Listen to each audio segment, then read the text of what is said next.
minay chayim aval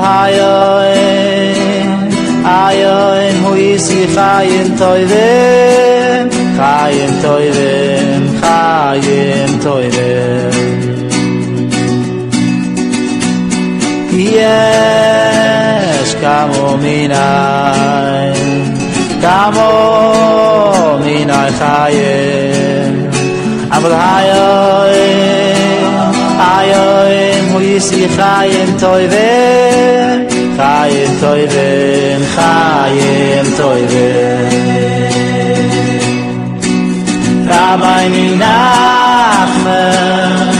Rabbi Nachman mefeigen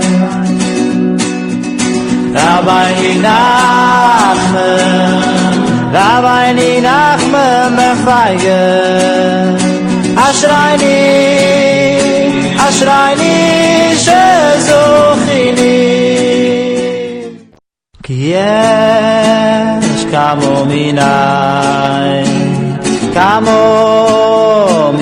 chayim aval hayoin hu isi chayim toivim chayim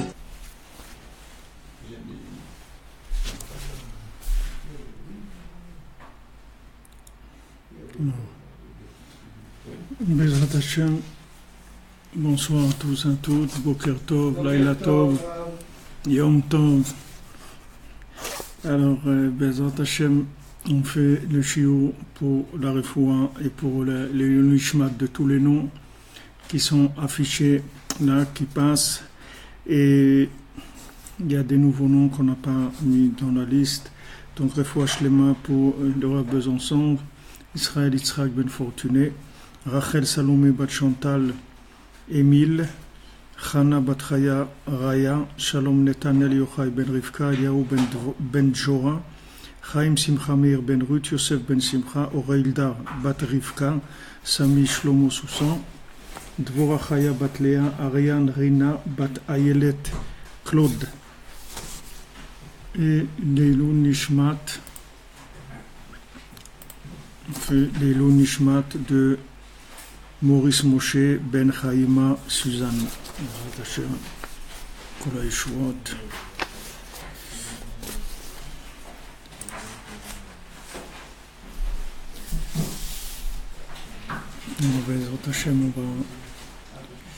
On va commencer dans notre shiur de Ilchot Rosh Chodesh Shalach Hazayin, page 239 dans le Likutei Halachot en hébreu, passage Chav Bet, on est à la 6e, 7e ligne. Vous pouvez voir là sur l'écran, là, vous voyez si ça marche? Il y a quelque chose, vous voyez quelque chose? Il n'y a rien? Ok.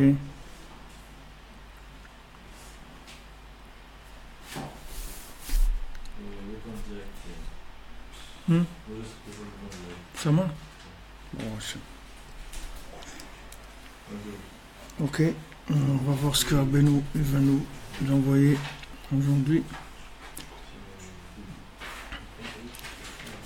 Hashem de Besorot Tovot.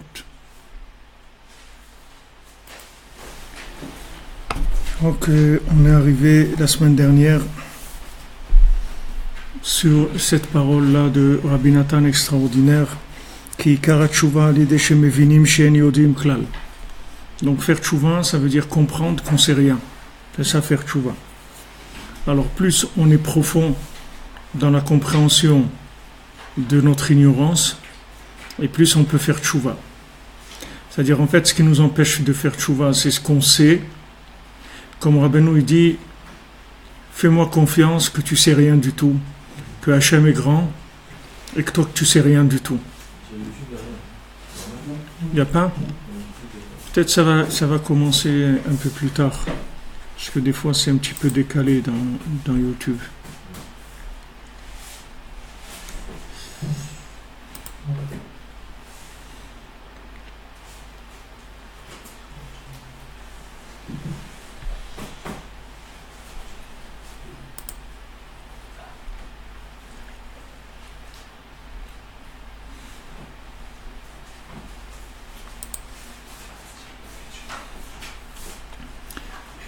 Ok. Dans Facebook, ça marche.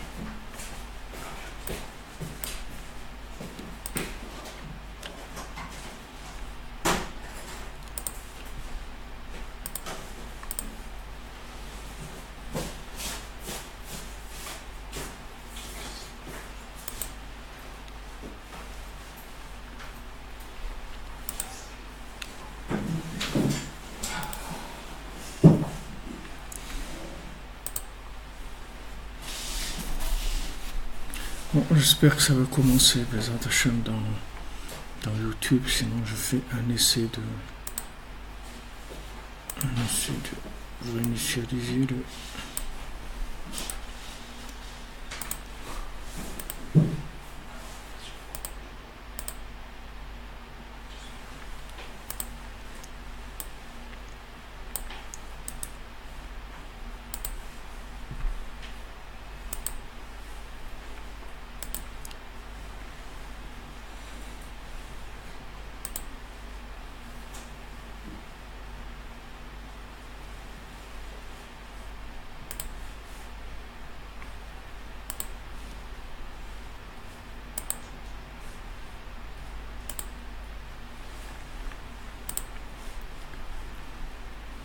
fiche Tadlout, j'espère que ça marche, Bezat Hashem.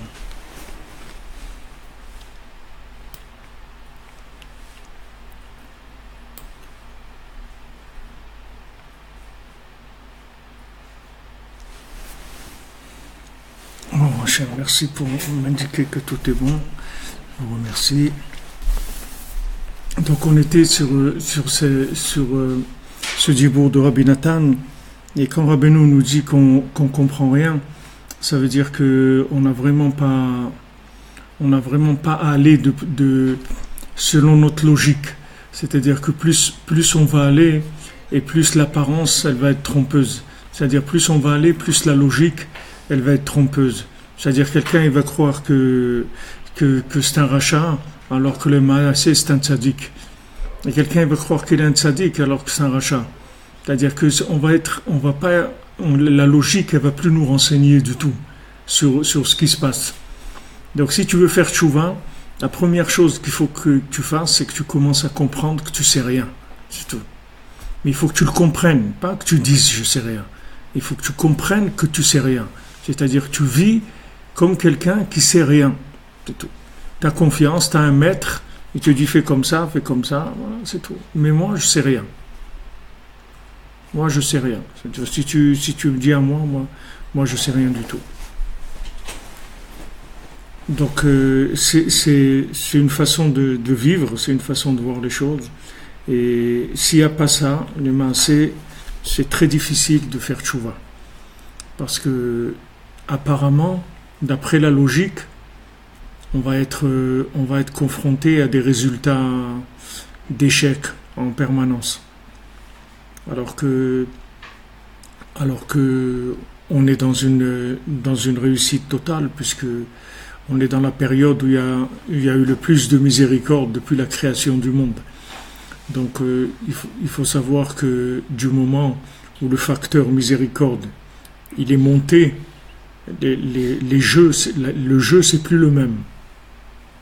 C'est plus le même. C'est comme si tu joues aux cartes et maintenant tu as appris à jouer aux cartes, ok.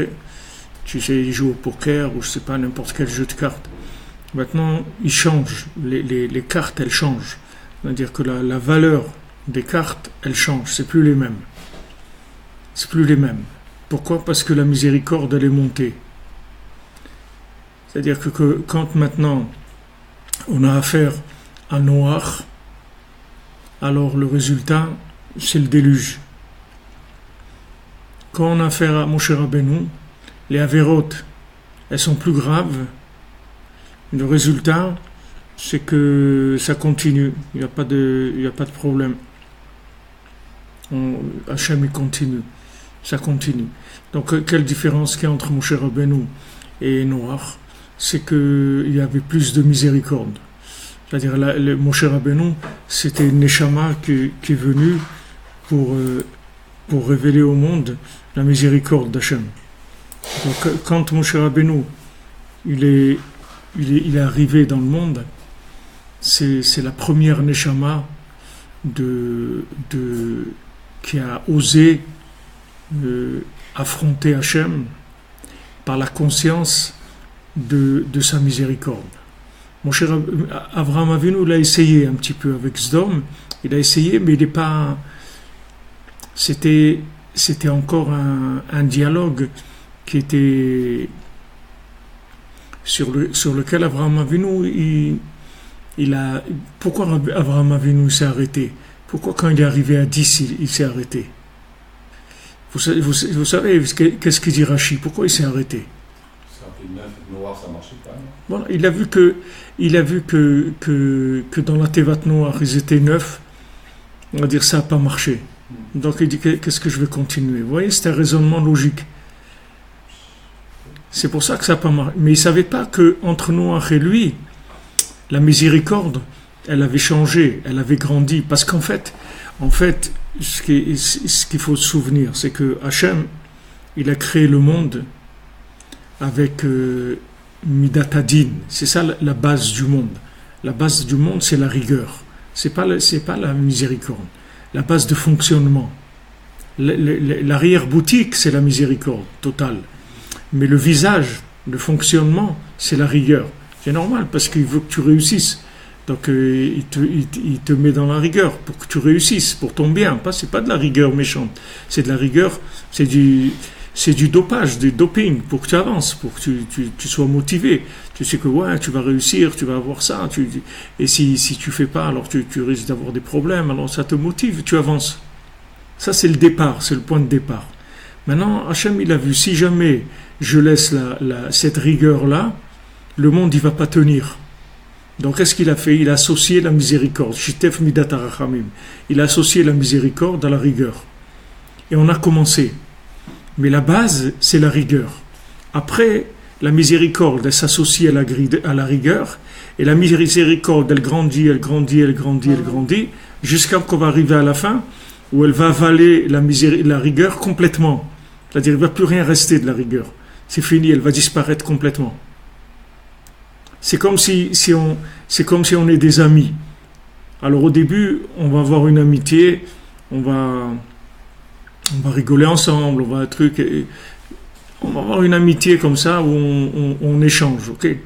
Maintenant, la confiance entre nous, elle va monter, jusqu'à qu'à un moment, toi et moi, c'est la même chose. Il n'y a pas de différence.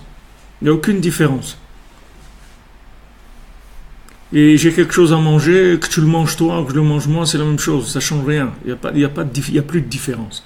Parce que la confiance est montée. Le fait que la confiance est montée, ça veut dire que la miséricorde, elle s'est ouverte. Comme Hachem dit, Al kol peshaim techase ahava. Sur toutes les fautes, l'amour, il va couvrir toutes les fautes. Rabbeinu dit, tant qu'il y a de l'amour, toutes les fautes, elles sont annulées. Quand il a commencé à voir que l'amour baisse, alors là, les fautes, elles commencent à compter. Dans un couple, c'est comme ça. Tant qu'il y a de l'amour, au début, alors il y a une lumière très grande et tout, on voit, il n'y a que du bien, il y a que du bien, c'est extraordinaire et tout. Après, la rigueur, parce qu'on construit, alors il y a de la rigueur. Alors la rigueur, elle commence un petit peu à s'installer. Mais il faut toujours faire grandir l'amour plus que la rigueur, pour noyer la rigueur. Pour que la rigueur, elle soit... Même si on voit des trucs, des problèmes, des trucs qui nous ont gênés, des trucs qui ont fait de la peine, c'est pas important. C'est pas important. Nous, ce qu'on regarde, c'est qu'on est ensemble et on construit ensemble et tout. Mais construire ensemble, ça veut dire qu'on va avoir des hauts et des bas. C'est tout à fait normal. Mais le lien qu'il y a, il est au-dessus des fluctuations entre la miséricorde et la rigueur. C'est-à-dire la miséricorde, elle va toujours être plus grande. Maintenant, la Neshama de Moshe Rabbeinu, c'est la première Neshama qui a attaqué Hachem de face. C'est-à-dire sans peur, sans rien, sans aucun doute, à aucun moment. À aucun moment, Moshe Rabbeinu, il a douté de la miséricorde d'Hachem. Donc il a attaqué, il n'a pas eu peur. Il a dit, il n'est pas question, ça, on fait comme ça. Et Hachem, il a dit, ok, d'accord. Tout Hachem, il a dit d'accord. Parce que du moment où Moshe Rabbeinu, il a compris que ce qui était l'intention d'Hachem, c'était la miséricorde et pas la rigueur, que la rigueur c'était un moyen de mettre en place le plan de miséricorde pour que ça aille plus vite, c'est tout, pour que ça se réalise plus rapidement. Alors Hachem, mais Moshe Rabbeinu il savait très bien que c'était pas du tout l'intention d'Hachem. Tandis que Noach, il croyait que Hachem il était rigoureux. C'était le début. Donc il croyait qu'Hachem était rigoureux. La preuve, c'est qu'il lui a dit va faire la teva et je vais détruire le monde et tout. Alors tu vois que Hachem il est rigoureux. C'est pas vrai. Hachem il n'est pas rigoureux. Hachem il a mis un système en place dans lequel il y a de la justice. Et cette justice, Hachem il est obligé de la respecter s'il veut donner un salaire aux gens. Mais maintenant, du fait qu'il y a eu plus de monde qui est arrivé sur terre, c'est-à-dire il y a eu des tzadikim qui sont venus, qui sont Moshe Rabbeinu, ou après, quand il est venu Rabbi Shimon, ou quand il est venu le Harizal, ou quand il est venu le Baal Shem Tov, et après il est venu Rabbeinu, toutes ces neshamot-là, c'est neshama de Moshe. Normalement, Moshe Rabbeinu, sa neshama, si tu prends Moshe Rabbeinu entier, sa neshama shlema, c'est Moshe, Rabbi Shimon, le Harizal, le Baal Shem Tov et Rabbi Nachman. C'est-à-dire, Rabbi Nachman, c'est shlemut nishmat Moshe Rabbeinu. C'est-à-dire que c'est la neshama de Moshe de façon parfaite. Et ça se traduit par quoi? Comment tu vas voir que ces tzadikim-là, c'était la neshama de Moshe Rabbeinu? C'est très simple à voir. C'est très facile à détecter. C'est le niveau de conscience de la miséricorde d'Hachem. C'est ça ce qui a fait la spécialité de ces tzadikim-là. Ces tzadikim-là, ils ont révélé des secrets de la Torah. Ils ont été chercher la Torah d'Atika Stima, c'est-à-dire une Torah, la Torah qu'on étudie maintenant, c'est de la Torah d'après la résurrection des morts, c'est pas de la Torah de maintenant. C'est-à-dire normalement cette Torah-là, on n'a pas le droit de l'étudier maintenant.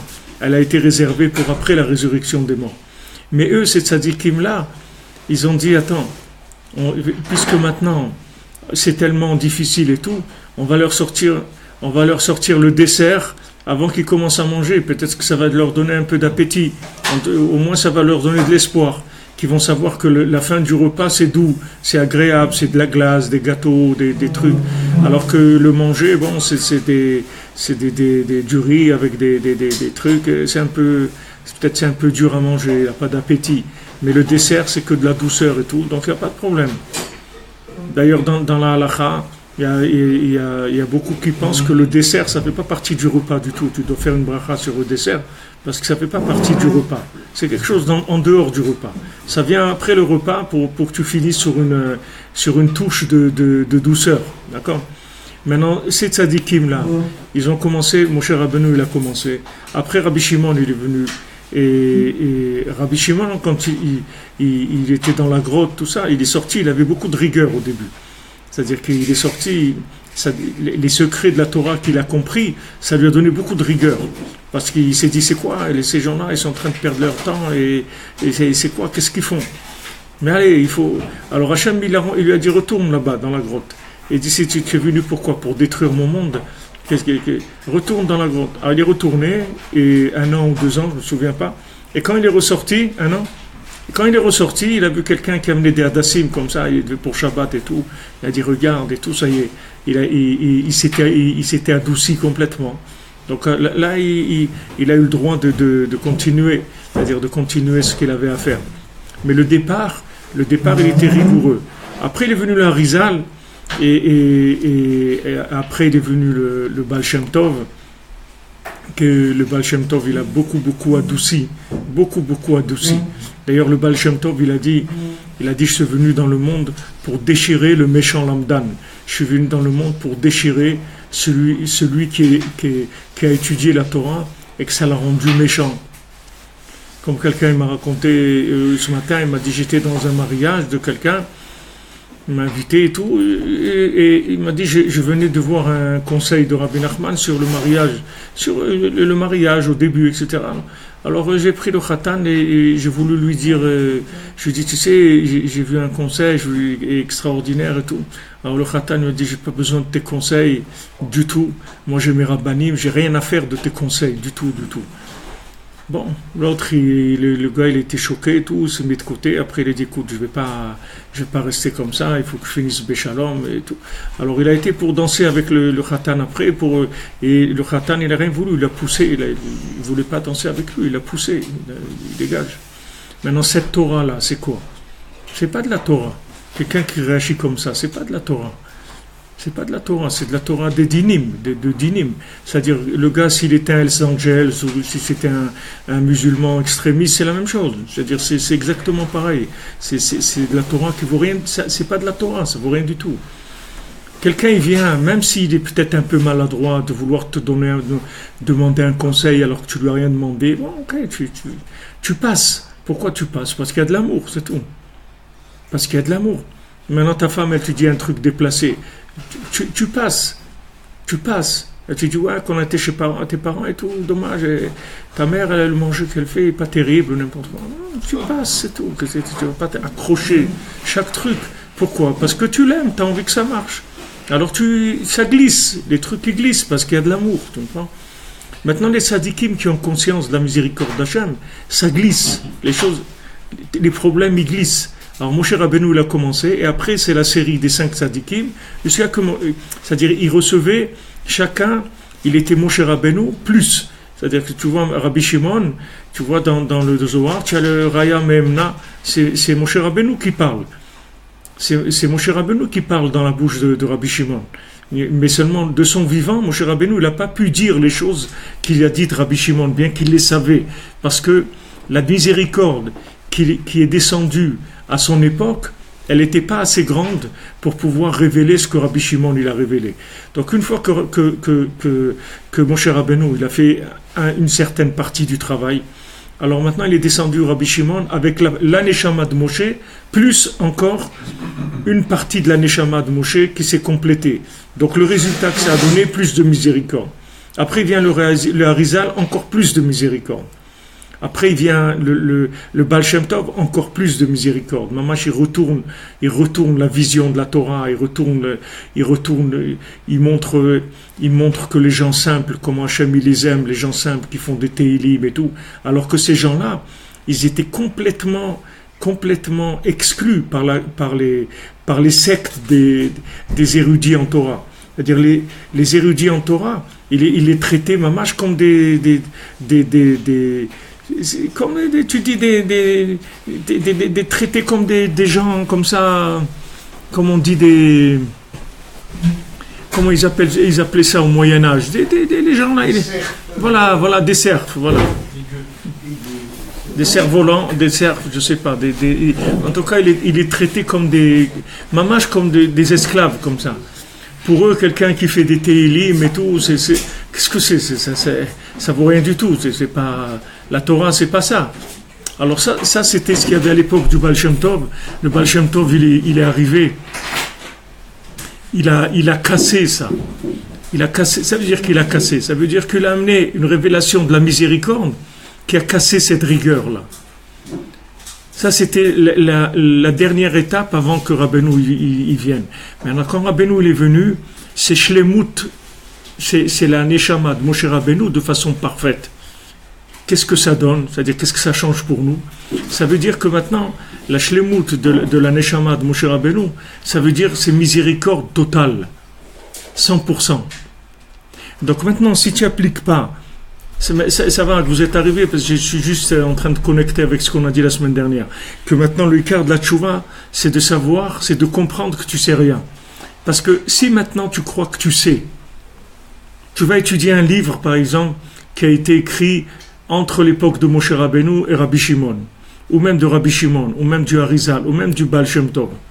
Il y a un moment où là-bas, tu vas voir une partie de rigueur, que cette partie de rigueur, elle va te donner une façon de voir les choses.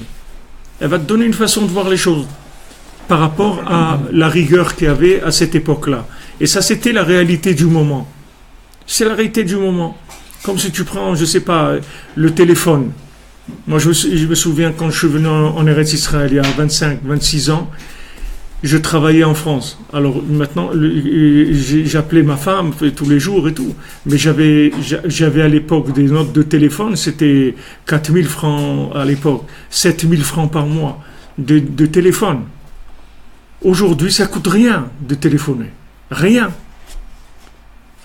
Pourtant, c'est pareil. Qu'est-ce que tu fais? Tu parles avec un téléphone. Il n'y a rien qui a changé. Maintenant, tu peux même voir la vidéo. Ça devrait coûter plus cher, non? Ça coûte plus rien.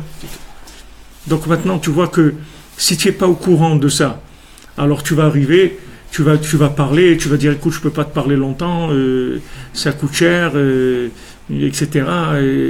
Et dis-moi ce que tu as à dire rapidement, parce que, tu comprends, ça coûte cher. Maintenant, pourquoi tu es resté avec les tarifs de 1990, tu comprends?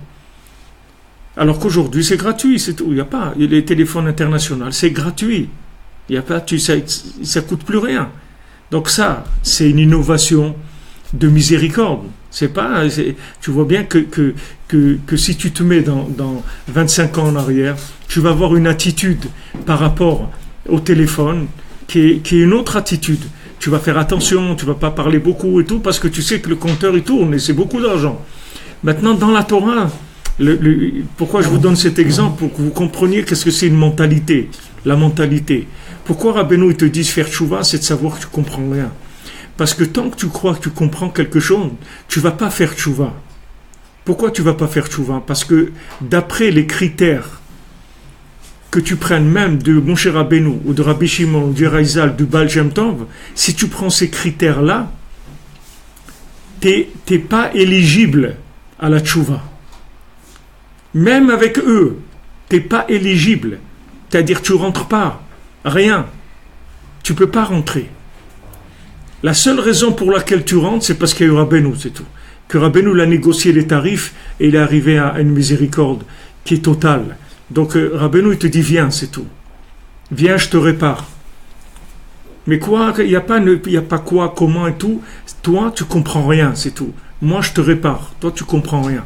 Et tant que tu crois que tu comprends, c'est-à-dire que tu crois que 1 plus 1, ça fait 2, tu ne vas pas faire tchouva. Parce que tu vas sentir que tu es exclu. Tu vas te sentir coupable et exclu. Et tu as raison, mais pas par rapport à maintenant. Pas par rapport au moment où Rabbeinu est venu. Quand Rabbeinu a été chez son oncle, Rabbi Baruch de Medjibos, qui était le frère de la maman de Rabbeinu,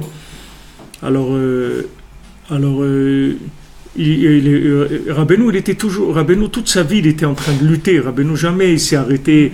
Il n'avait pas un panim, Rabbeinu, un visage de quelqu'un qui rigole et tout. Rabbeinu, il était toujours très, très soucieux de ce qu'il faisait, des réparations des Neshamot et tout. Rabbeinu, il était très pris par ce qu'il faisait. Alors, il est arrivé chez son oncle, Rabbi Baruch, et Rabbi Baruch, il lui dit, pourquoi, qu'est-ce qu'il y a? Je te vois que tu es soucieux et tout. Alors, Rabbeinu, il dit, j'ai envie d'avancer, j'ai envie de me rapprocher d'Hachem. Alors Rabbi Baruch il lui dit bon, tu n'as qu'à prendre exemple de ce tzaddik qui arrive au niveau de ce tzaddik. Alors Rabbi nous dit ce tzaddik je l'ai dépassé depuis longtemps. Alors il lui dit alors regarde ce tzaddik là. Il dit celui-là aussi ça fait très longtemps que j'ai dépassé. Et comme ça Rabbi Baruch il lui dit plusieurs tzaddikim. Et à chaque fois Rabbi nous dit ça fait longtemps. Alors il dit alors prends exemple sur le Baal Shem Tov. Il dit Baal Shem Tov je l'ai dépassé quand j'étais bar mitzvah. Alors là il s'est levé Rabbi Baruch, il a poussé Rabbeinu. Et Rabbeinu, il allait tomber du balcon. On dit, sa maman, elle est venue du Olam Haemet. Elle a retenu pour pas qu'il tombe du balcon. Mais sa maman, il habitait à l'étage. Et à partir de là, ça a commencé la guerre. Il a commencé à être Rolex sur Rabbeinu. C'est-à-dire, il a commencé la guerre contre Rabbeinu. Il y en a qui disent qu'il a fait la guerre Mamash. Il y en a qui disent que c'était une guerre Leshem Shamaim. Parce que quand il a pris conscience de qui c'était Rabbeinu, il a dit, il faut que je lui fasse la guerre pour le protéger. Parce qu'une Neshama comme ça, il va pas tenir. Rabbeinu, quand il a dit, les gens ils sont étonnés qu'il allait mourir à 38 ans. Rabbeinu dit, c'est pas ça, il faut vous étonner comment je suis resté vivant jusqu'à 38 ans. Quelqu'un comme moi, normalement, à l'âge de 10 ans, il doit mourir. Ça n'existe pas, tu vois dans le Zohar. Il y a des petits-enfants comme ça, des Yenouka, ils révèlent, mais jamais ils vivaient longtemps. Ils n'arrivaient jamais à la bar mitzvah. C'est des petits-enfants. Ils étaient inspirés, ils disaient des secrets de la Torah, mais ils mouraient enfants. Ils n'arrivaient pas à la bar mitzvah. Rabbeinu, il est arrivé jusqu'à 38 ans. C'était un chidouche gadol par rapport aux autres. Alors, quand Rabbeinu il a dit ça à Rabbi Baruch, il a dit quoi? Rabbeinu, la bar mitzvah, il a dépassé le Baal Shem Tov. Alors, regarde Rabbeinu, entre le moment où il est né, sa bar mitzvah, et regarde, de 13 ans à 38 ans, ce qui c'est 25 ans. Alors maintenant, les 25 ans de Rabbeinu, c'est exponentiel. C'est pas que maintenant il avance chaque année la même chose. C'est-à-dire qu'à chaque fois, c'est de l'exponentiel. Alors prends maintenant que l'âge de 13 ans, il a dépassé le Baal Shem Tov, et essaye d'imaginer Stam, comme ça, virtuellement, qu'est-ce que ça peut être Rabbeinu à l'âge de 38 ans. Essaye d'imaginer en degré de miséricorde, c'est tout. Maintenant, je ne parle pas ni de Torah, ni des choses... En degré de miséricorde. C'est-à-dire, qu'est-ce qu'il a compris, le Baal Shem Tov?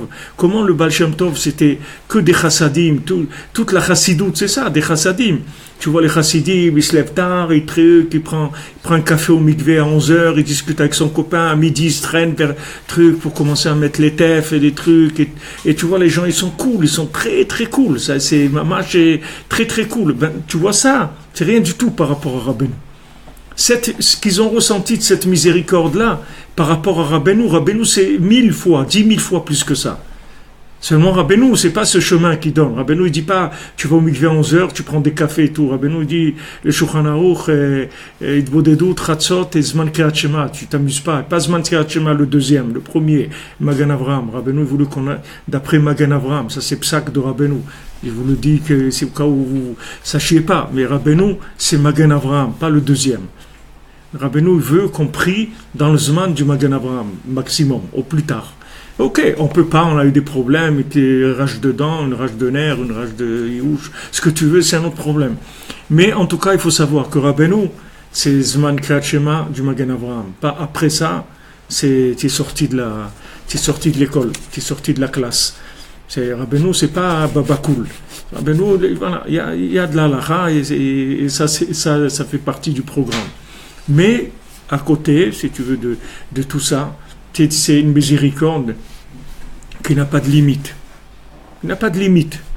C'est-à-dire tu ne peux pas dépasser en jugement le degré de miséricorde qu'il y a. C'est-à-dire tu peux, même si quelqu'un il fait des avérotes 24 heures sur 24 et qui vit 120 ans, il ne peut pas atteindre la miséricorde que Rabbeinu l'a amenée dans le monde.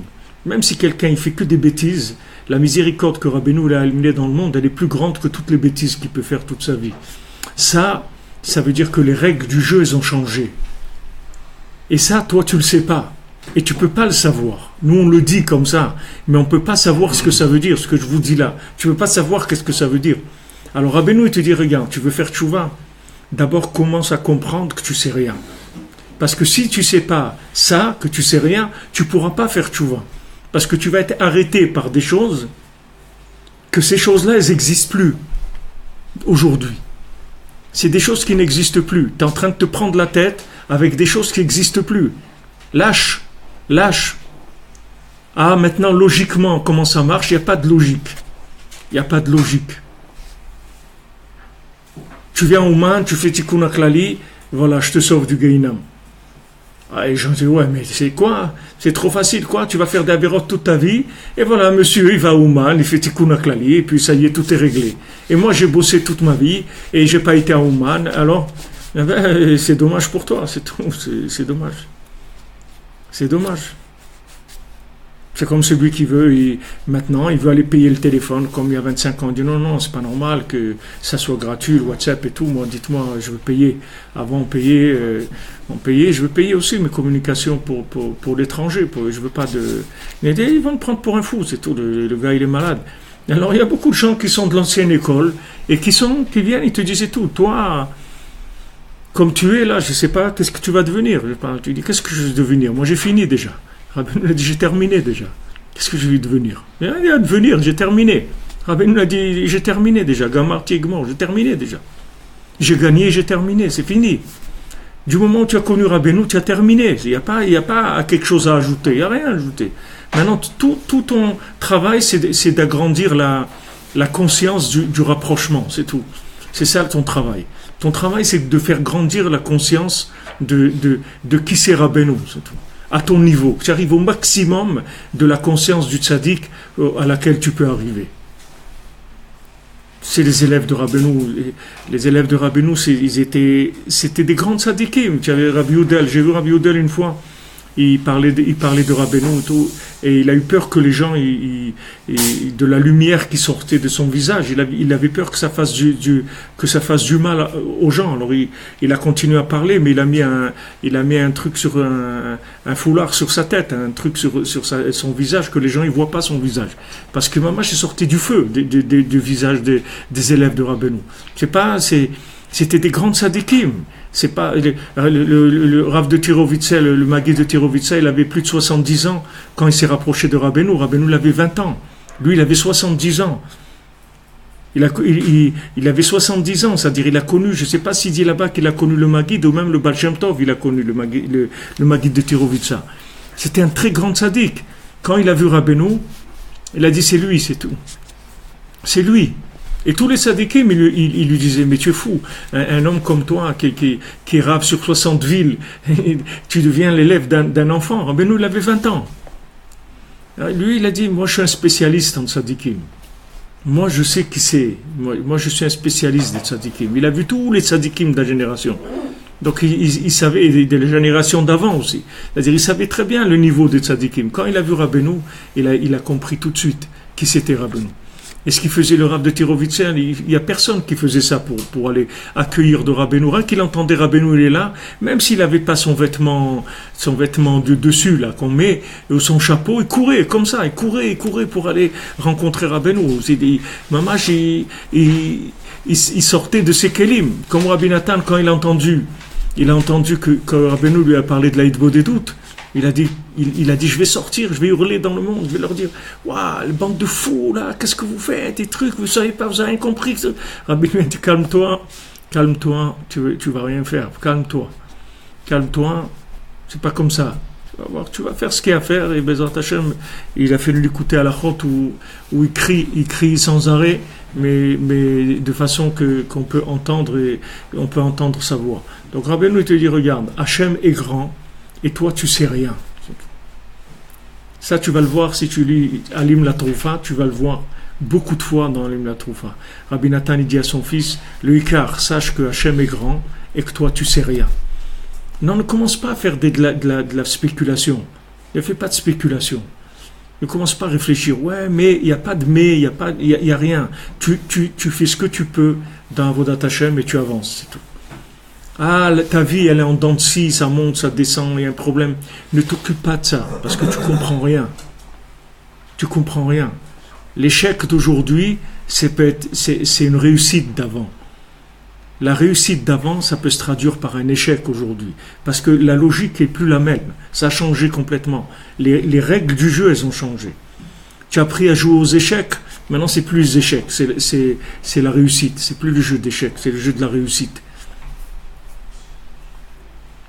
Ça a changé. Maintenant que la reine est fait comme ça, ou le roi, ou la tour, ou j'en sais rien, moi je ne sais pas jouer aux échecs. Mais ça a changé, les règles du jeu, elles ont changé. Le petit pion, là, le petit avec une tête ronde, là, il peut manger le truc, et c'est fini, ça a changé. Donc, mais range le truc des échecs, parce que ça ne marche plus. La logique des jeux d'échecs, elle ne marche plus. Donc, passe à autre chose. Pourquoi je vous dis toujours de vivre avec la connexion? Parce que passe à autre chose. Lâche la Torah de Esav. C'est de la Torah de Esav. Toute cette Torah-là, cette Torah dure, accusatrice, et qui veut des résultats, qui veut obtenir de la logique. Tout ça, c'est de la Torah de Esav. C'est pas de la Torah de David Ameller. La Torah de David Ameller, c'est pas ça du tout.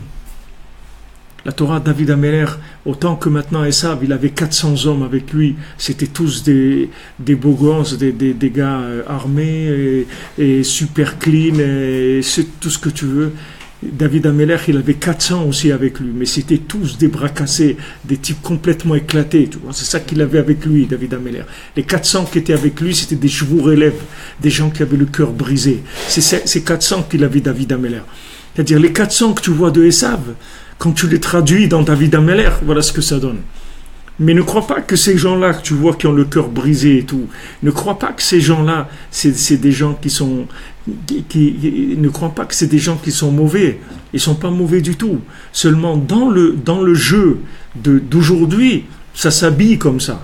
Mais s'ils étaient à l'époque de Esav, ces gens-là, c'était type super clean, super capable. C'est-à-dire qu'ils auraient fait des choses extraordinaires dans le langage de l'époque. Et de le langage d'aujourd'hui, c'est autre chose. Si tu prends maintenant le Harizal, quand le Harizal il dit à Rabbi Chaim Vital, Rabbeinu il a prêté une fois le livre du Harizal, chiffré Harizal, il a prêté à Rabbi Nathan. Rabbi Nathan il a dit est-ce que je peux emprunter ce livre? Rabbeinu il a dit pas de problème, ne me fais pas comme les érudits en Torah qui empruntent les livres et ils les rendent pas. Tu me le rends. Ok, pas de problème. Donc Rabbi Nathan il a pris, il a étudié, il l'a rendu. Alors Rabbeinu lui a dit qu'est-ce que tu as vu là-bas? Qu'est-ce que tu as retenu de tout ce sefer? Il a dit ce que j'ai retenu c'est que Rabbi Chaim Vital il n'avait pas confiance en lui, que le Harizal toujours il est obligé de le renforcer et parce que Rabbi Chaim Vital c'était la neshama de Rabbi Akiva. Alors le Harizal il lui a dit aujourd'hui avec un petit peu d'avodat Hashem tu peux arriver au niveau de Rabbi Akiva. Tu vois, ça c'est l'époque du Harizal. Maintenant, regarde, après le Harizal, il y a eu une négociation des tarifs par le Baal Shem Tov. Après, il y a une renégociation des tarifs par Rabbeinu. Donc, quand Rabbeinu l'a négocié des tarifs, c'est d'autres applications complètement. C'est plus le même rapport. C'est plus le même rapport. Si on pouvait voir aujourd'hui ce que ça fait en haut, quand on fait un pas en Eretz Israël, quand on donne une pièce à la tzedaka, quand on fait une bracha sur un fruit, quand on fait Netilat Yadayim, pourquoi Rabbeinu il a dit qu'un homme qui va faire Netilat Yadayim à l'époque de Mashiach, il va être un tzaddik comme le Baal Shem Tov? Quand tu entends ça, ça te rend fou. Tu te dis, mais attends, c'est pas possible. C'est pas possible. Que quelqu'un qui fait Netilat Yadayim, quand il va manger du pain, c'est la madriga du Baal Shem Tov. Tu peux pas comprendre ça. C'est quelque chose, tu peux pas comprendre. Parce que toi, quand tu fais Netilat Yadayim, pour toi, c'est rien. Ok, tu as fait Netilat Yadayim, c'est tout. On va pas en faire un plat. Et les plats, ils vont venir après, mais tu vas pas en faire un plat de ton Netilat Yadayim. C'est rien, ok, tu as fait Netilat. Non, ne crois pas. Ne crois pas. C'est-à-dire on vit dans une époque où il y a une astara tellement grande, c'est-à-dire c'est tellement caché.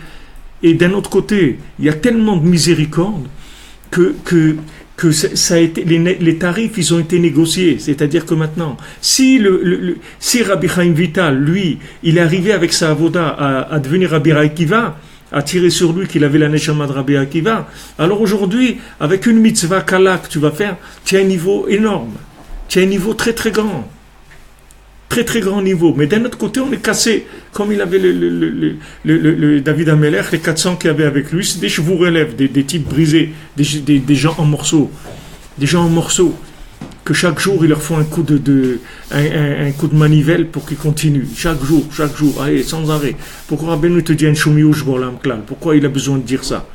Il y a beaucoup de gens ils rigolent de ça quand ils entendent un chomiouche bolam klal, ça les fait rigoler, mais après ils viennent avec leurs enfants et ils pleurent. Après, ils viennent, ceux-là qui rigolaient, après tu les vois, ils viennent, ils disent, voilà, ma fille, elle se drogue depuis 2 ans, je ne sais pas quoi faire. Ah, mais avant, tu rigolais, tu disais, un youch, pourquoi tu dis pas ça? Mais pourquoi tu as besoin de ça maintenant? C'est bizarre, pourquoi maintenant tu as besoin? Après, avant, tu avais l'air de quelqu'un très sûr de toi, que ça baigne, ça roule. Torah, pas de problème, j'ai mis mes enfants, les meilleures écoles, tout baigne, il n'y a pas de problème. Et un coup, il se passe un truc comme ça. Alors, qu'est-ce qui se passe? Qu'est-ce qu'il y a? Je sais pas. Tu sais pas, ben voilà, le Rabbi Nachman, lui, il sait que tu sais pas. Lui, il te l'a dit avant que tu commences, que tu sais rien. Alors, si tu t'es préparé avec ça, les résultats, ils auraient été différents. Parce que si, en tant que père de famille, tu émanes ça à ta famille, que tu es quelqu'un qui sait rien du tout, les massés, et que tu vis par la miséricorde d'Hachem et par la émouna que tu as dans Hachem, ben tes enfants, ils vont être complètement différents. Alors que si tu te présentes comme un bonhomme réussi, qui a fait ses études et qui a eu ses diplômes et qui a réussi dans ta vie, tout de suite tu vas les mettre ils vont commencer à être mityaesh déjà. Ils vont commencer l'iouche déjà. Parce que jamais ils vont arriver à ce que toi tu fais.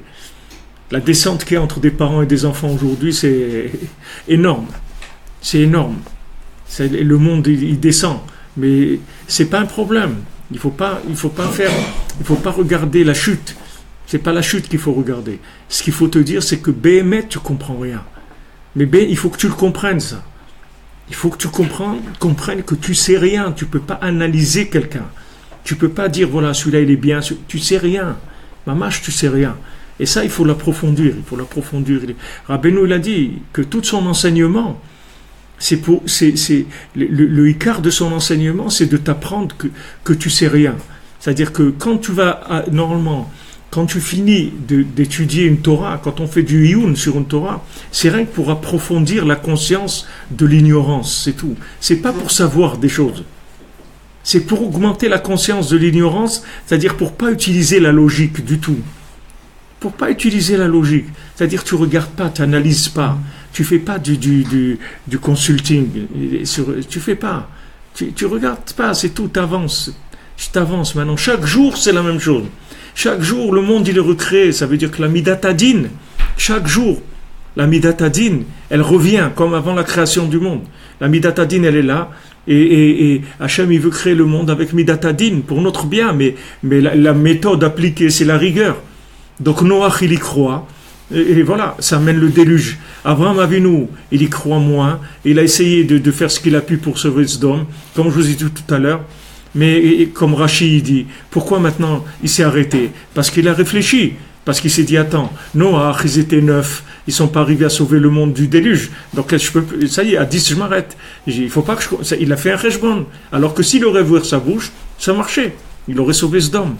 Et s'il aurait sauvé Sodome, il aurait accéléré la suite. C'est-à-dire que du moment où il aurait fait descendre cette miséricorde à son époque, il aurait accéléré la suite de la descente de la miséricorde. On aurait fini plus vite l'histoire. Mais comme maintenant, à un moment, il a réfléchi, et il a essayé de réfléchir comme s'il était à l'époque de Noach. Donc d'après Noach, ça ne marche pas. Et d'après Abraham Avinu, ça marche. Il aurait pu sauver Sodome, je veux dire, avec moins que 10. Hein? Je veux dire qu'il aurait pu sauver Sodome avec moins que 10. Ouais. Même aucun. Il n'a aucun problème. D'ailleurs, Hachem, il attendait. Il a dit, il y a quelque chose à dire encore? Il dit non. Shalom. Il dit là-bas, Rachid. Il dit voilà, le défenseur, il s'est arrêté de parler. Donc il est parti. Hachem, il est parti. Mais si Abraham Avinu, il avait dit, et s'il n'y a personne, et alors qu'est-ce qu'il y a? Ils vont avoir des enfants, des petits-enfants. Tu vas me dire que tous ces gens-là, il ne va rien sortir de bien, jamais. Pas possible. Hachem, il aurait dit, mais c'est vrai, il va sortir des gens bien. Bezrat Hachem, alors on les laisse en vie. Et Sodome par rapport à Noach, je ne crois pas qu'ils avaient beaucoup de choses à envier au point de vue degré. C'est-à-dire c'est le même niveau. Et pourtant, il est arrivé à négocier déjà Abraham Avinu 10. Avec 10, ça suffisait. Déjà, il est arrivé à négocier à 10. Il a fait descendre la miséricorde à 10. Mais il n'avait pas c'est-à-dire c'était pas encore le moment pour qu'il puisse négocier à 0. Mais Rabbeinu, il a négocié à 0. S'il te dit j'ai terminé, ça veut dire que c'est négocié à 0. Si Rabbeinu il te dit viens chez moi à Ouman, je te sors du Gehinam. Même si tu dois aller au Gehinam, je te sors. Tu vas pas aller en enfer, tu vas aller au paradis. Ça veut dire que Rabbeinu il a quelque chose. Comment il peut qu'est-ce qui lui, toi tu t'engages, il t'a rien dit. Toi tu dis je recommence pas. Mais quand toi tu dis je recommence pas, c'est comme un gars qui est rentré sous chez lui le soir. Et il a cassé des verres, des trucs après, il a dit non mais ça y est, j'arrête de boire, je recommence plus. C'est vrai, parce que maintenant il s'est saoulé, il a vomi et tout, mais le lendemain il va au bistrot, il a l'habitude, c'est comme ça, c'est sa vie, hein, que tu vas lui dire. Mais c'est vrai, quand il dit je veux plus boire, je bois plus, il est sincère. Parce qu'il voit et tout qu'il n'est pas bien, ça fait des problèmes dans sa famille, il est sincère. Quand il va au mal, il dit je recommence plus, c'est sûr, je veux pas recommencer. Mais il va recommencer, c'est-à-dire c'est des engagements de fou. Donc on s'attend pas à beaucoup dans les engagements des individus. Mais par contre, Rabbeinu, quand il s'engage avec toi, lui c'est un vrai engagement. Donc lui il mise sur toi et lui il est sûr de lui. C'est-à-dire que tout ce que tu vas faire, ça va rien changer dans son engagement lui. Sois religieux, sois pas religieux, tu reviens d'Ouman, la personne ne met plus les tefilines, elle ne mange plus kasher, ça n'a aucune importance. C'est pas qu'il faut le faire. C'est mieux pour toi que tu fasses ce qu'il y a à faire. Mais un message que n'importe comment, tu seras réparé. De toute façon. N'importe comment, de n'importe comment où ça viendra, tu seras réparé. Et ça, c'est quelque chose que tu ne peux vivre que par Emouna, c'est tout. Mais si tu as la Emouna dans ça, après tu vas le comprendre. Avec des années, tu vas comprendre que c'est comme ça. Tu vas le voir avec tes yeux que c'est comme ça. Parce que tu vas voir des gens que d'après toi, tu les envoies à la casse tout de suite, qu'ils n'ont rien à faire. C'est-à-dire qu'il n'y a aucune réussite. Et tu vois ces gens-là, ils se marient, ils construisent des foyers, ils deviennent des Bnei Adam. Moi, j'ai vu des gens en Oman, il y a une vingtaine d'années, des jeunes, mais c'était des voyous terribles, la drogue, les casses, même les Ukrainiens. Il n'y a pas un Ukrainien qui s'approchait d'eux.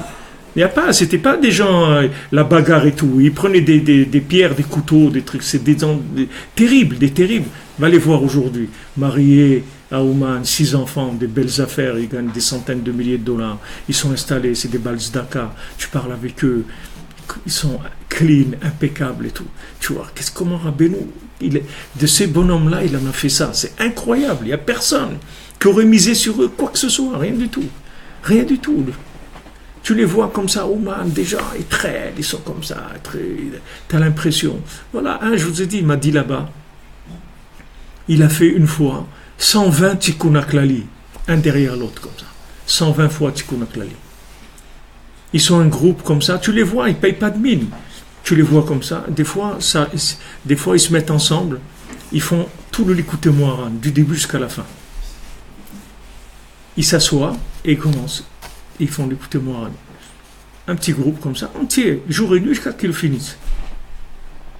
Où tu vas trouver ça? Et si tu les vois, c'est-à-dire tu vois le bonhomme, tu ne le laisses même pas entrer chez toi, tu as peur qu'il te vole les ampoules. Il va te démonter les ampoules, il va les prendre. Tu ne rentres pas chez toi, le bonhomme.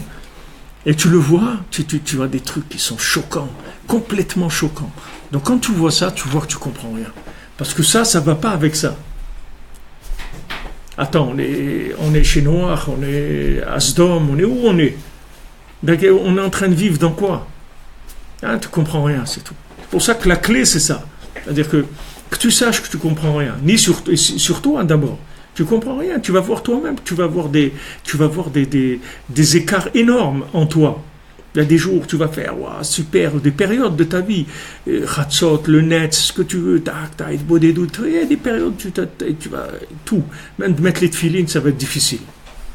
Même mettre les tefilines, ça va être difficile. Tu vas traîner. Il y a des gens, ils attendent jusqu'à un quart d'heure avant la shkia. Je vous dis à Ouman, il y a des minyanim de juste avant la shkia. Tout. La tfilat shachrit, le kriyat Torah, tout. Juste un quart d'heure kavua avant la shkia. Comme ça. Il peut se réveiller qu'à la fin. C'est-à-dire, c'est la pression du temps qui le pousse. Comme il sait que dans un quart d'heure c'est fini, c'est la seule chose qui le motive pour mettre les tefilines et faire sa prière. Sinon, il ne va pas la faire. Tant que tu lui dis t'as le temps, il ne fera rien du tout. Mais comme il sait que dans un quart d'heure, ça va être la shkia, et après il ne pourra plus le mettre, donc il dit attends, je vais pas. Alors il met. Mais c'est kavua, c'est-à-dire ils sont comme ça. Kavua, tu vois, des gens ils viennent, et bien, un type qui travaille, tout ça, tu vois, il vient tous les jours, mikvé une demi-heure avant la shkia, sort du mikvé, un quart d'heure après la shkia, il met talit, les tefilines, commence korbanot, commence shachit. Tranquille, Kriyat Torah, tout. Tu vois ça, tu dis mais attends. Mais il y a beaucoup de religieux, ils ne peuvent pas supporter ça, ils ne peuvent même pas voir ça. S'ils voient ça, ça lui déglingue la tête complètement, il ne peut pas. Qu'est-ce que tu fais? Tu veux faire la tefila, fais-la dans. Il ne peut pas. Il ne peut pas. Il ne peut pas. Qu'est-ce que tu veux lui faire? Il est malade, il ne peut pas. Mais il ne va pas être mévater, il va te dire non, les tefilines, c'est sûr, je mets. Il met Rabbeinu Tam aussi, pas il met les rachis. Et après, la shkia, il met Rabbeinu Tam aussi. Il n'y a pas de problème.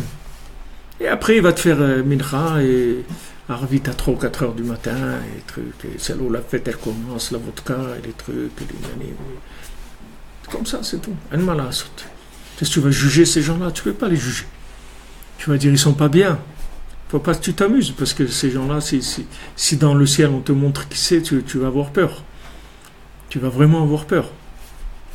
Demande, voilà, Dan, il a réuni ces gens-là, il devait vous faire une séouda. il va ouvrir une Séouda. Il a pris tous les gens de là-bas. Il a une Séouda dans le plus bel hôtel d'Ouman. Ils avaient honte. Ils ont dit, mais ils ne vont même pas nous laisser rentrer. Il a dit, non, non, venez. Et voilà, maintenant, chaque fois qu'ils le voient, tous ils viennent l'embrasser et ils lui disent merci, merci, merci.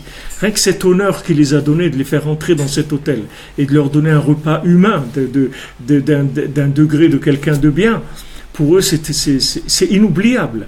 C'est-à-dire, il leur a donné un chizouk inoubliable. Quoi, tu m'as considéré comme quelqu'un de bien, tu me fais rentrer dans le plus bel hôtel d'Ouman, tu me donnes un repas comme ça, mais ça veut dire que je suis bien, ça veut dire que tu crois que je suis bien. Tu crois que je suis bien, que je vaux une chose comme ça. Regarde où ils sont, ces gens-là. Alors que tu les trouves, ils sont la nuit là-bas en train de prier, ils sont en train de faire les slichot, ils font plein de choses, mais ils ont l'impression qu'ils valent rien du tout. Alors quand tu fais quelque chose qui les valorise, ça leur donne un chizouk extraordinaire. Moi, tu leur redonnes la vie, tu leur donnes confiance en eux et tout. C'est pour ça que Rabbeinu, tu dis un choumiosh baolam klal. Pourquoi Rabbeinu, il a crié ça? Les Breslevers, ils disaient à Ouman, Rabbeinu, il a crié tellement fort que tout le monde va l'entendre. Je sais que Mashiach il vienne, ce cri-là, tout le monde va l'entendre. Que le désespoir n'existe pas. Mais d'après la réalité logique, il n'y a rien à faire. Si tu rentres dans la logique, tu déposes le bilan tout de suite. Il n'y a pas de logique. Logiquement, il n'y a rien. C'est pour ça que tu dis, tu veux faire tchouva, d'abord, première chose, apprends que tu sais rien. Donc plus tu vas comprendre que tu sais rien, et plus tu vas faire tchouva. Donc ce qu'il faut que tu approfondisses le plus, c'est la conscience de ton ignorance. C'est ça la clé de la tchouva. Plus tu seras conscient que tu es ignorant, et plus tu vas faire tchouva. Parce que ce qui t'empêche de faire tchouva, c'est ce que tu sais, c'est tout. Tu sais des choses. Tu as des calculs, tu as des bilans négatifs, tu as plein de trucs qui sont faux. Il te dit c'est faux. Tes bilans, ils sont faux. Tes bilans, ton comptable, ce qui t'a amené, c'est faux. C'est pas vrai. Comprends-le que c'est pas vrai. C'était vrai à une époque, c'est vrai qu'à une époque c'était vrai, mais pas aujourd'hui. Aujourd'hui, ces comptes-là, ils valent rien. Ils valent rien. Donc, alors on dit, quel compte on va faire? Aucun. Une fois, j'étais chez Rav Israël Ber au dessert, à la Vachalom, et il m'a dit, quand le Yitzhak il vient, tu lui dis, je ne veux pas de cheshbon, je ne fais pas de calcul. Allez, on dit Hachum Davar. Le Hachum Davar, Kloum. Je veux pas calculer avec toi. N'amène pas tes calculs à toi. Je veux pas de tes calculs. Ils ne m'intéressent pas. Les opérations de calcul, les ont changées, c'est tout. Si Rabbeinu te dit que quelqu'un qui fait Netilat Yadayim, c'est un sadique comme le Baal Shem Tov, il faut que tu le crois. Tu ne peux pas comprendre ça, mais il faut que tu le crois. Et si tu le crois, tu vas te rendre compte après. Tu vas te rendre compte que c'est vrai. Donc nous, Baruch Hashem, celui qui fait Netilat Yadayim, il met les tefilin, il va au mikveh, il fait Shabbat, il fait des brachot, il fait des centaines de choses. Alors qu'est-ce que tu as à faire une tête d'enterrement? Pourquoi tu fais de la tête d'enterrement? Qu'est-ce que tu as? Qu'est-ce que tu veux? Non, tu veux être le Baal Shem Tov de l'époque du Baal Shem Tov. Mais ça, mon ami, c'est passé, c'est fini. Tu vas être un Baal Shem Tov vu et corrigé de maintenant. Comme je suis le cow-boy d'Aubervilliers. C'est vrai que tu vas être cow-boy, mais d'Aubervilliers, tu n'es pas le cow-boy là-bas du Mexique ou de la truc. Tu es le cow-boy d'Aubervilliers. Il va avec le scooter. Mais c'est le cow-boy d'Aubervilliers. Mais il est d'Aubervilliers. Il n'est pas...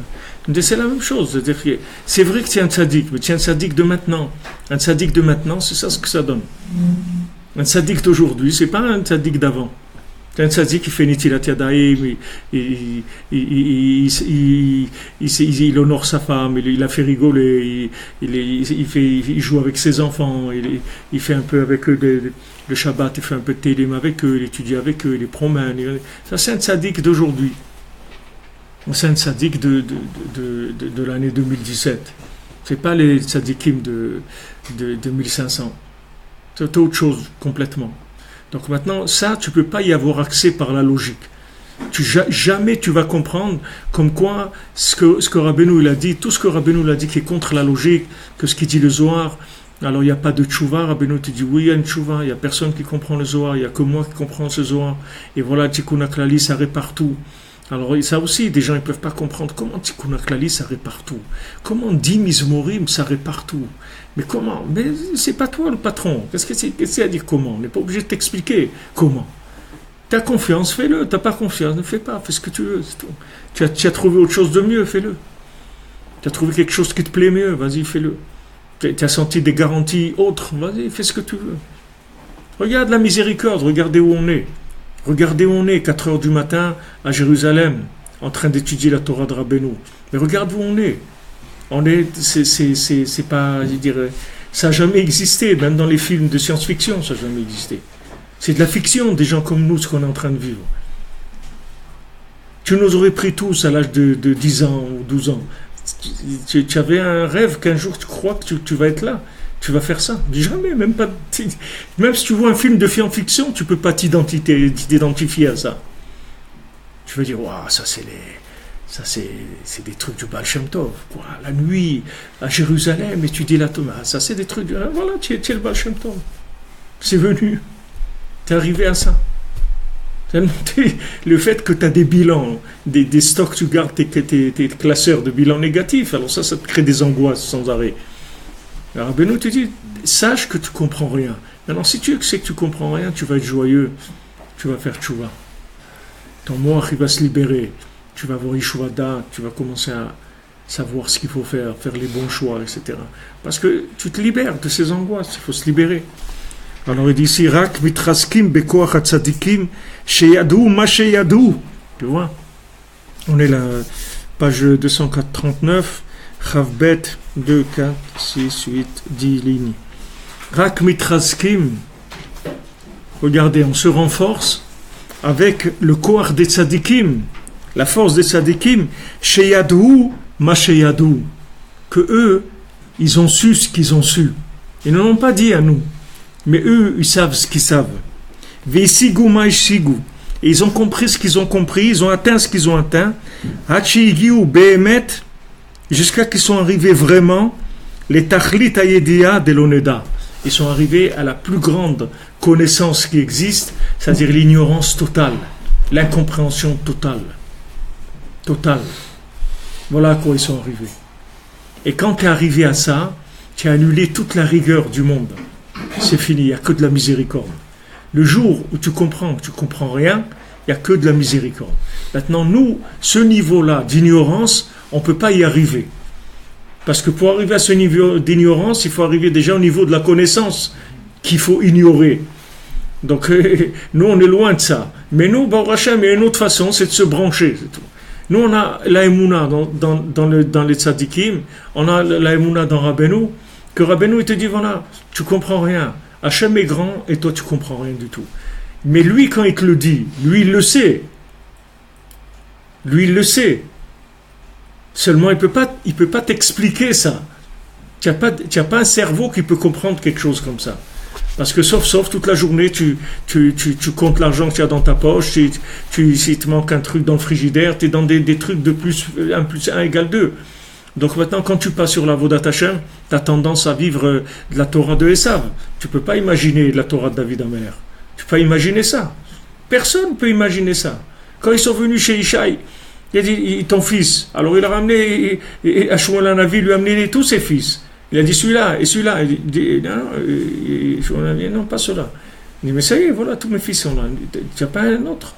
Quoi, celui-là, là? Celui-là, là, qui était le fou là-bas. Celui qui est avec les moutons, là. Le taré, là, celui-là. La honte de la famille. Celui-là. Ouais, celui-là, je suis venu t'annoncer qu'il est devenu le roi d'Israël. Alors là, c'est le choc. C'est le choc. Toute la famille est sans deuil. Comment, regarde, on a des beaux enfants, des magnifiques, intelligents, construits, tout celui-là, ce taré-là, c'est lui, Mashiach. Celui-là là que tu vois, c'est lui. Comme il dit Rabbeinu dans Sipurim Masiot, ils ont vu un jardinier, ils avaient perdu le jardinier, après ils ont vu un fou comme ça. Il a dit peut-être c'est lui, le jardinier, ce fou-là. Il me dit, ouais, ils ont été choqués, il dit c'est lui. C'est lui le jardinier qui fait pousser les Neshamot. C'était lui, c'est ce fou-là que vous voyez. Donc David Ameler, il était comme ça. Pourquoi ils ne l'ont pas tué, David Ameler? Parce qu'il était parce que une fois qu'il l'a emmené il y avait toute une histoire avec un roi qui voulait tuer David Ameller. Il est arrivé devant lui, il faisait le fou, David Ameller. Il bavait des trucs, il dansait devant lui et tout. Il a dit, qu'est-ce que tu m'as amené ici, un fou? Allez, dégagez-le d'ici. À Ouman, c'est la même chose, le même massé. Un jour, ils sont venus les Cosaques, là, ou je ne sais pas comment ils appelaient là-bas, les bandes, c'était des bandes de brigands, de tueurs, comme ça. Ils ont pris tous les Breslevers du Cloys qu'il y avait là-bas, ils étaient une trentaine, et ils les ont emmenés au Parc Sofia pour les tuer. Et quand ils sont arrivés au Parc Sofia, alors leur chef, il est venu pour faire l'exécution, et il a vu, c'est des gens avec des barbes comme ça, des péotes, et tout. Mais qu'est-ce que c'est fou là que vous amenez ici? Allez, dégagez d'ici, allez. Ils n'avaient pas voulu les tuer. Ils veulent tuer des gens comme ça. C'est pas des gens. Qu'est-ce que tu m'amènes des gens? Il n'y a rien à tuer là. Il n'y a aucun plaisir à tuer des gens comme ça. Allez, dégagez, c'est tout. Il y avait rien que Ravel El-Hanan Spector qu'il y a quand même un qui lui a mis un coup de sabre dans le bras et il lui a fendu les tefilines du bras en deux. Il n'a rien eu parce que quand il lui a donné le coup de sabre, c'est tombé sur le boîtier des tefilines qu'il avait dans le bras. Il lui a ouvert les tefilines en deux. Et il était là, Ravel El-Hanan Spector. Il est niftar en 1979 ou 80. Je l'ai connu, c'était un descendant du José de Lublin. Il connaissait toute la Torah entière. Toute la Torah entière. C'est lui qui corrigeait d'abord, il lui donnait les ktaviat du Rashba. Le Rashba, tu sais que c'est chez le Rashba dans les Yeshivot, parle de Rashba, tu vois ce que c'est. Lui, il corrigeait tous les écrits qui étaient effacés et tout. C'est lui qui corrigeait, le Chazonish, il lui donnait à corriger tous ses sfarim. C'est le seul que quand il lui donnait à corriger ses sfarim, il disait après, tu les envoies à l'imprimeur directement. Tous les autres rabbanim, il lui dit, tu me ramènes que je corrige tes corrections, que je vois qu'est-ce que tu as corrigé. Mais lui, Rav El-Hanan Spector, il lui donnait, il disait, de là, tu envoies à l'imprimerie directement. Pour vous dire que c'était Rav El-Hanan Spector. Maintenant, quand vous le voyez, c'est des gens, vous croyez que vous les voyez comme ça, vous croyez que c'est des clochards, des gens comme ça, vous croyez qu'ils ont toute la Torah entière, ils avaient en eux. Seulement, ça prenait pas de place. Parce qu'ils avaient cette conscience de l'ignorance totale. Même s'ils savaient beaucoup de choses, mais ils avaient une conscience d'ignorance totale. Ça, qu'est-ce que ça donnait? Ça donnait une Torah de miséricorde, pas une Torah d'accusation. Tu venais, toi, avec tes cheveux longs, tes trucs, ton jean, t'as ce que tu veux. Comment ils t'accueillaient, comment ils te souriaient, comment ils te préparaient un truc à boire. Des gens comme ça, des gens comme ça, ils te versent un verre de coca, et te disent tu veux boire, ça va, alors comment c'est là-bas en France, tout ça. Tu crois qu'il a le temps, chaque mot qui passe avec toi, c'était des sommités mondiales de la Torah. Et pourtant, ils étaient simples complètement. Pourquoi ils étaient simples? Parce qu'ils savaient rien. C'est tout. C'est ce que Rabbeinu il te donne. Même si tu connais toute la Torah, tu vas avoir toujours cette conscience, tu sais rien du tout. Et qu'est-ce que ça va faire? Ça va t'enlever le côté accusateur qui provient de la connaissance. Parce que dès que tu sais des choses, tu vas commencer à accuser tous ceux qui ne savent pas.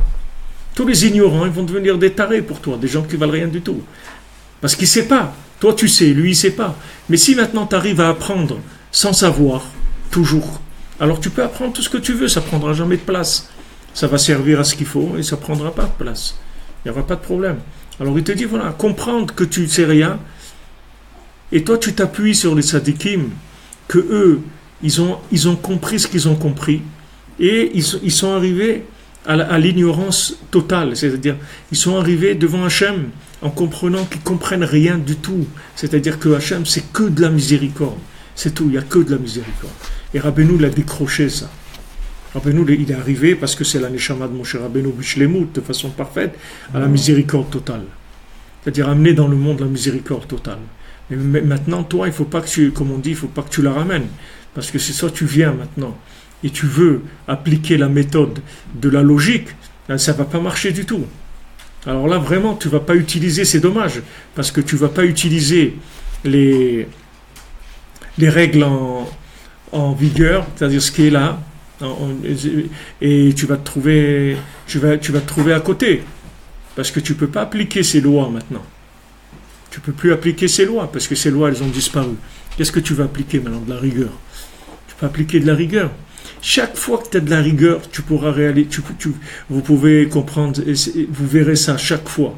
Chaque fois que vous énervez, chaque fois que quelqu'un c'est uniquement parce que c'est en contradiction avec ce que vous savez, c'est tout. Mais si Béhémet vous entretiennez l'ignorance, vous verrez que vous allez devenir transparent. Ça ne veut pas dire que vous êtes un ignorant, mais vous êtes transparent dans la gestion de la connaissance. C'est pas qu'il faut être un ignorant, mamash. Il faut étudier la Torah, tout ce que tu peux étudier en Torah. Et il faut étudier 24 heures sur 24 si tu peux. Mais il y a une clé qui enlève la rigueur de cette Torah-là. Ce que Rabbeinu il te donne, c'est la clé pour enlever la rigueur. Sinon, tu t'auto-détruis, toi-même déjà. Ne parle pas des autres, toi-même.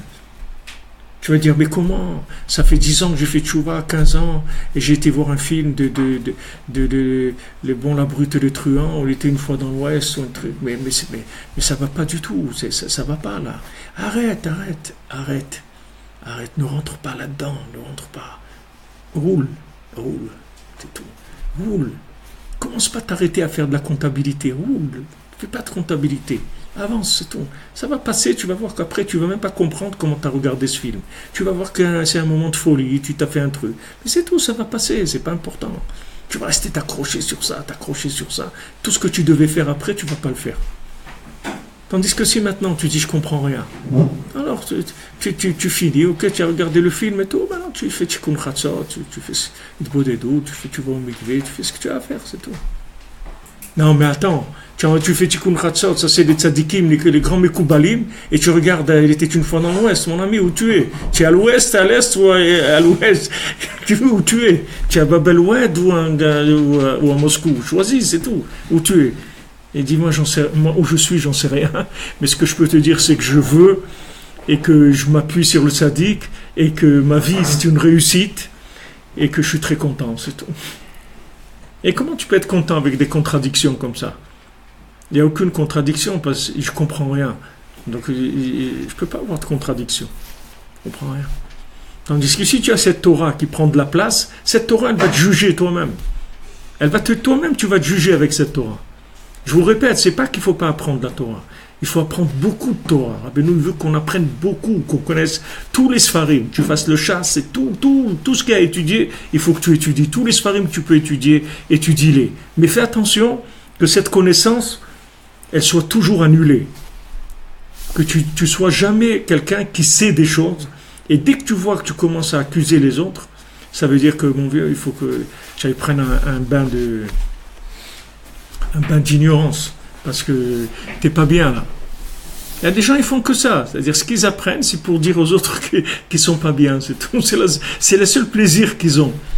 C'est qu'une fois qu'ils savent des choses, c'est de dire, Slicha a donné les tzitzit là. Ils sont. Les tzitzit. Ah ouais. Ah, tu as fait mincha parce que bientôt c'est la shkia. Les tfilines, là, ils sont pas... Il y a des gens, ils font que ça, ils tournent avec tu sais, les snipers, là. Ils tournent, ils cherchent. Ah, ils trouvent un, boum. Un autre, ah, ils s'en fait 2 ou 3, après, il est content. Il a fait sa journée. Ça marche pas, je sais pas, j'ai vu que ça marchait pas. J'ai essayé, mais je sais pas, il y a personne pour s'en occuper, alors j'ai essayé de mettre, mais ça ne marche pas.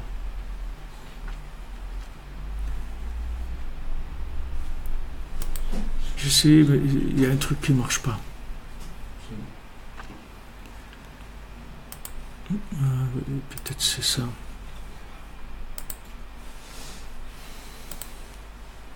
On va voir.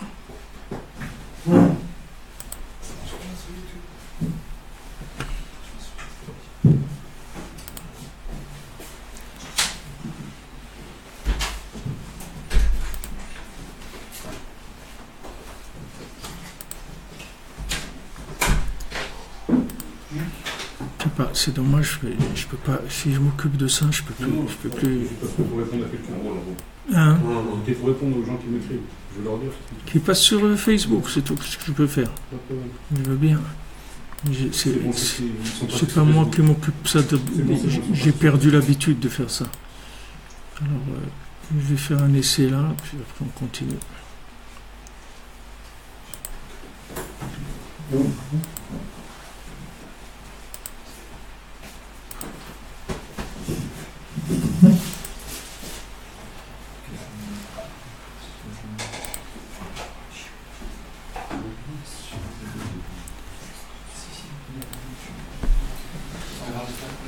final, même la Torah que Rabbeinu il emmène, elle peut être tournée comme ça.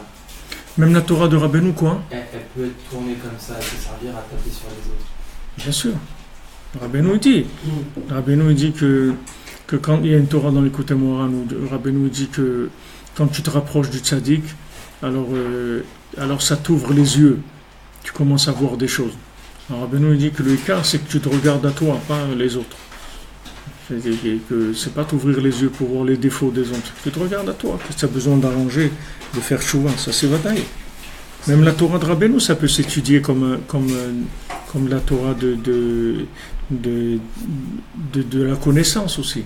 Rabbeinu aussi, ça peut s'étudier comme de la connaissance. Que de la connaissance. Mais ce qu'il y a dans Rabbeinu, c'est-à-dire quand tu commences à rentrer chez Rabbeinu, c'est quand tu commences à rentrer dans la miséricorde qu'il y a dans Rabbeinu. C'est-à-dire ça, l'ignorance. Et ça, il n'y a que Rabbi Nathan qui savait ça. Tous les autres, ils ne savaient pas ça. Il n'y a que Rabbi Nathan qui a compris ça de Rabbeinu. Tous les autres, ils ont une approche de Rabbeinu comme étant un grand tzaddik, parce que Béhémet, c'était un grand tzaddik. Et c'était le plus grand tzaddik de la génération. Béhémet, c'est-à-dire d'après les critères des gens, des érudits en Torah et tout. Mais ce qu'ils n'ont pas compris dans le message de Rabbeinu, c'était que c'était que de la miséricorde. Ça, ils n'ont pas compris. Il n'y a que Rabbi Nathan qui a compris ça. C'est pour ça qu'il a écrit l'écouter à la honte, c'est que de la miséricorde, que de renforcement de la miséricorde. Alors que Rabbi Nathan avec lui-même, il était très dur. Rabbi Nathan avec lui-même, il était très exigeant sur lui-même.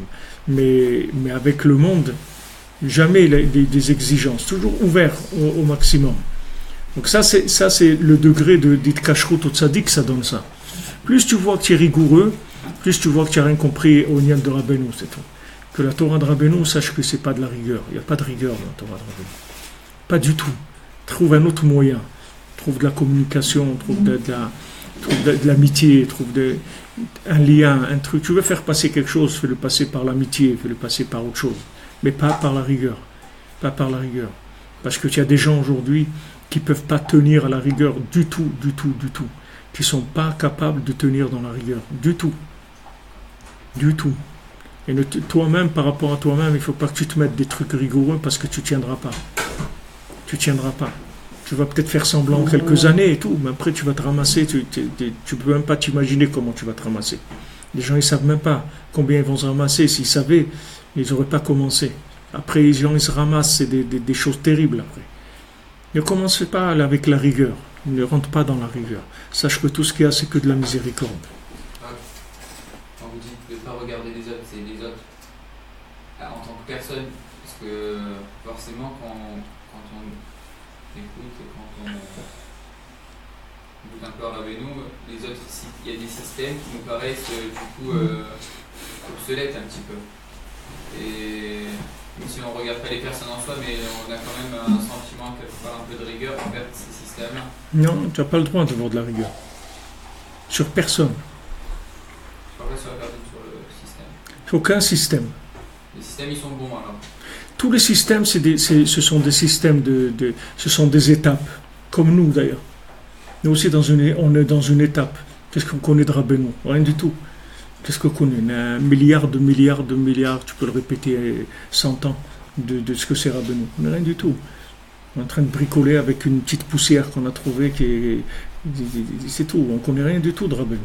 Le problème, c'est quand les gens ils croient qu'ils connaissent de Rabbeinu, ils deviennent nerveux, méchants, accusateurs et tout. Parce qu'ils croient qu'ils ont compris quelque chose. Ah, ça, c'est pas Breslev et ça, c'est pas Breslev. Qu'est-ce que c'est Breslev? C'est toi, Breslev? C'est toi, mon Dieu. Et je m'en vais tout de suite. Et c'est quoi Breslev? Non, c'est le Breslev, c'est qu'on est des amis. Bon, moi, on kiffe ensemble, on fait un kiddush ensemble, une petite bourra, un petit truc, on chante, tu dis un Sipuré Massiot, on fait un kiff. C'est ça, le Breslev, c'est tout. Notre Breslev à nous, c'est celui-là. Il y en a d'autres. Il y a des Breslev qui sont dans des kolélim, qui étudient 14 heures par jour, un truc et tout. Il y a un kollel ici, quand tu descends vers le Kotel par la route de David Ameller, comme ça. Il y a un kollel Breslev en haut dans le... Et ce kollel-là, il est dans la pièce qui était la synagogue de Rav Avraham ben Nachman. C'est là-bas où priaient les Breslevers. Alors il y avait une petite pancarte là-bas où il y avait écrit Kanaya Beta Knesset chez Rav Avraham ben Nachman. Alors, Bémet, moi j'aimais tous les soirs quand je passais là-bas, je regardais cette petite pancarte, ça me rappelait. Moi je pensais à Rav Nachman, j'ai dit, wow, c'est la Sikh Breslev, c'est un petit truc, et bon, continuez. Et à un moment, ils avaient trop de visiteurs, alors ils ont décidé de l'enlever cette pancarte là, parce que les gens ils montaient, c'est la source de Rav Nachman, voir qu'est-ce que c'était avant la Chouk Breslev. Donc ils avaient des visiteurs, ça les dérangeait quand ils étudiaient. Alors j'ai vu un des grands là-bas, c'est un ami à moi, un des grands qui étudie là-bas, et il m'a dit non, on ne pouvait plus, il y a des gens toute la journée qui viennent visiter. Je lui ai dit, mais tu sais pas ce que tu as fait, mon ami. Parce que ces gens-là, à chaque fois, ils voyaient le nom de Rav Nachman. Déjà, ils pensent à ça. Ça leur donne envie de rentrer dans ce qui était Breslev avant, dans Iratika et toute l'époque de Breslev avant. Où là-bas, ils dansaient, Rav Nachman, dans ce kollel qu'il avait, il dansait 3 heures par jour. 3 heures par jour, ils dansaient là-bas. Et c'était des érudits en Torah, tu ne peux pas trouver aujourd'hui un qui arrive à la plante de leurs pieds. C'est des gens qui connaissaient toute la Torah, ils dansaient 3 heures par jour, ils faisaient des rikoudim. Maintenant, quand tu vois. Alors, les gens, ils ont enlevé cette pancarte parce que ça les dérange, c'est tout. Des gens, ils viennent. Mais ça, c'est. Et d'après logique, mais tu vois que leur logique, elle est complètement à côté. C'est vrai que c'est des Breslev, mais c'est pas. Ce qu'ils ont fait, c'est pas bien. Ça, c'est pas bien. On fait pas des choses comme ça. S'ils ont mis cette pancarte-là, qui est là-bas depuis des années et des années, chaque fois que quelqu'un y passe, il pense à Rav Nachman. S'il pense à lui, alors aussi Rav Nachman, il pense à lui, tu comprends? Et ça fait un kécher, ça fait quelque chose. Ça peut faire tchouva à des gens, ça réveille, c'est extraordinaire. Pourquoi tu enlèves ça? Ça te dérange. Il y a beaucoup de choses qui dérangent dans la vie. C'est pas pour ça qu'on ne va pas enlever tout ce qui dérange, il ne reste plus rien dans le monde. Qu'est-ce qui va rester dans le monde? Si tu enlèves tout ce qui dérange. Quand tu vois des systèmes et tout, tu n'as pas le droit de penser que ces systèmes-là, du moment où tu penses qu'un système est faux, ça veut dire que toi, tu penses que ta référence, elle est vraie. C'est-à-dire que toi, tu as trouvé le juste et l'autre, il se trompe. Eh bien, ça, c'est faux. Il faut savoir que toi, tu te trompes comme lui. La même chose. Peut-être plus même. Rabbeinu, il a dit, moi, j'ai pitié de 2 sortes de gens. Ceux qui ne me connaissent pas, et ceux qui me connaissent et qui ne font pas ce que je dis. Alors, les Breslevers, ils ont dit, qu'est-ce qui est le pire? Le pire, c'est le deuxième, c'est pas le premier. Celui qui ne connaît pas Rabbeinu, il ne connaît pas le pauvre, qu'est-ce que tu veux lui dire?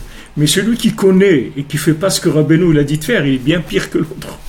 Donc nous, on est bien pire que par rapport à ce que Rabbeinu il attend de nous, on est bien pire que celui qui ne le connaît pas.